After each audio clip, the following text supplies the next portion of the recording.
Hello everyone, it's David again. We are Season 4, Episode 9, Atonement. I do need to apologize a little bit for my appearance. I've been snow plowing all day today because we got dumped with 10 inches of snow last night, and we're due for probably equal amount tonight. It's the advantage of living up in the mountains. Boy, when them snowstorms hit, it dumps almost equivalent to what I did when I was living up in Alaska. Of course, I was complaining to one of my friends, and I said, it got down to got down to 18 degrees last night. And he's like, dude, it was minus 21 for our high today. So, at any rate, no sympathy there for me.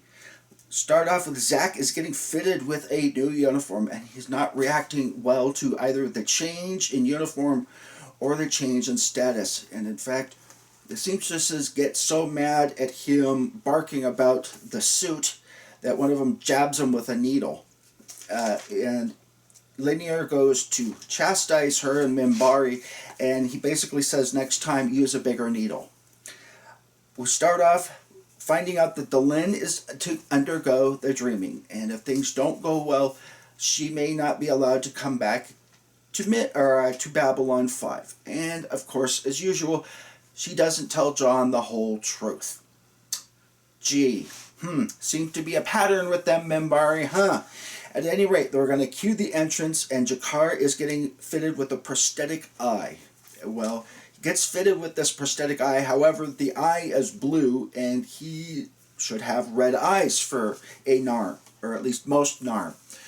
At any rate, it kind of reminds me a little bit, it's going to be a little bit on the gross side, but I got invitation to attend a fundraiser.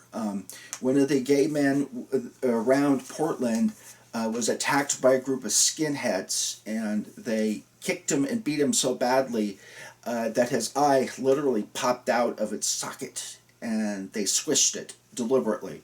So he had a brown prosthetic put in, and he has normally blue eyes, and we were having a fundraiser so that he could get fitted with an eye to match each side of his head. So, kind of depressing. But at any rate, we go in, and Ivanova is returning from a Drazi festival drunk and using a cane. And she says, don't ask, you don't want to know. Heavily memmed, Sheridan wants Franklin and Marcus to coordinate with the Mars rebels. They estimate 2 to 2.5 weeks each way. And as we will find out later, it's quite an adventure for the two of them. Delenn tries to leave without even telling Lennier. And of course, Lennier intercepts her before she even, gets a chance to hardly step out of her quarters. And so Lennier is allowed to go with Delenn. Delenn goes before her clan to defend taking an off-worlder for a lover. And it's a politically charged event, let me tell you.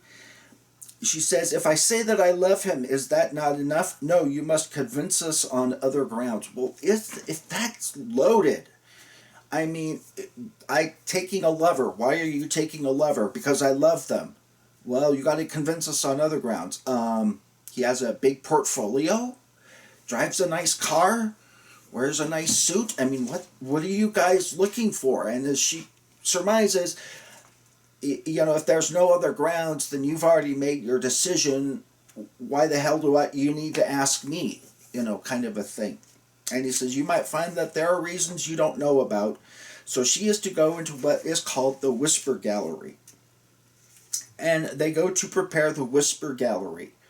And I'm wondering, they're drinking a substance before they go into this Whisper Gallery, and I'm wondering if that's a hallucinogenic substance, kind of like the natives when they prepare for some of their ceremonies. Some groups will smoke peyote, which is a heavily hallucinogenic substance to allow them to have visions. So I'm wondering if that's kind of the same intent there. Delenn, we will find out, has entered as the guide for Dukat. So, let's see here. Dukat takes Delenn before the Great Council to debate about contact with a savage race of people called humans. Uh-oh. Can't end badly there, can it? Um, and he basically drags Delenn, and she basically gives her reasons, and he said, so basically, like the child, you're curious. It's like you've got the box before you, and you want to know what's inside the box. And unfortunately, as he has said, he may have created some problems for her, so he ends up taking her as an acolyte. He says, probably no one else is going to want you now that I've dragged you before the president and Senate hearings, so you might as well become my aide, which of course is an extreme honor for anybody, to be named the Chief Minbari's head aide. At any rate, she asks him basically, why are you kind of doing this thing? And he says, when others do a foolish thing, you should tell them it is a foolish thing. They can still do it, but at least the truth is where it needs to be. And that kind of, when it first came out as a young man, that made an indelible impression upon me. And so I kind of have tried to live my life that way. A lot of people will actually like it because on like Facebook, when I have people going and making stupid comments, I basically, hold on just a second. Sorry, forgot to turn off the heater. I was so busy breaking up a literal cat fight that I forgot to turn off my heater. But at any rate,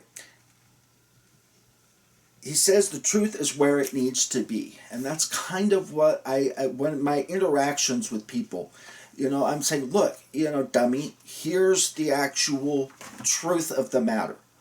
Don't expect you to convert you to my point of reasoning, my point of view, but at least I've gotten out into the open. Here are the facts surrounding the case, whether you like it or not. Especially me having been a nurse, and these anti-vaxxers. It just drives me batshit crazy when you go on the internet and people, some of them even doctors and nurses, and you have to go, and they don't have any, they argue themselves in circles all the time. And sometimes I just had to quit the argument. And people say, well, why are you quitting? Why don't you just tell them? And I'm like, look, I've already told them. They are not buying my reasoning. There's no use arguing with somebody that is never going to be convinced of your point of view. So sometimes it's just better to walk away. At any rate, she is later made a Great Council and reacts with the Triluminary, and we find out later why. One of their holiest relics. As their ship approaches the humans, they have their gun ports open, as is tradition of the warrior caste. Much to their horror, they also see 4 soul hunter ships in the background. And as we all know, soul hunters only appear when someone's about to die. Before Dukat can order the gun ports closed, the humans attack. Now you will see there's a Minbari warrior caste aide to the Great Council, and we will later learn or know of him as Byron. So he's played a couple roles on there, as have many other people. However, in a fit of rage and grief, Delenn votes to counterattack, not realizing that Dukat has told her that she is a child of Valen. We all know Valen was human. He goes back in time. He has a wife, and lo and behold, he has children. And those children are exiled to a moon. But over time, these children slip back onto Minbari Prime and have more children. Sort of like, I guess, Genghis Khan. I guess he was so prolific with the ladies that now 2% of the entire human population is directly descended from Genghis Khan.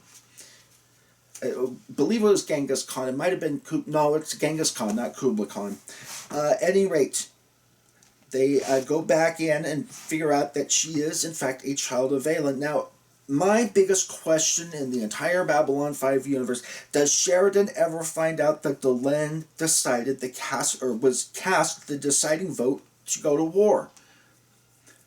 I'm going to say no on that one. He never finds out. But what would have happened if he had? Would he have left Delenn there and then? Or would he have accepted her logic, her reasoning of, look, I was just a young punk, didn't know what I was doing, and in a fit of grief and rage at having just watched my hero die in my arms, that's what took over. But here's the thing. Delenn had the opportunity to change her vote later. After the initial attack, the warrior caste aide asks her, are you changing your vote, Delenn? And my question is, why didn't she? And he's like, well, it's already going to exhaust itself in blood. We have to see this thing through to the end no matter what. I'm not sure I buy that reasoning, but there you go. I guess that's her out, isn't it? Tell me down below what you guys think. If towards the end, Marcus and Franklin are heading towards Mars, and Marcus starts singing the Major General song from Pirates of Penzance. If you have not listened to this CD all the way through the credits, because most of the time people hit the credits and they hit stop or go to the next episode or what. If you have not done so, watch the entire episode all the way through the credits, because it's extremely hilarious. At any rate, comment, like, subscribe, and most importantly, share. Hope you all are having a good rest of your day.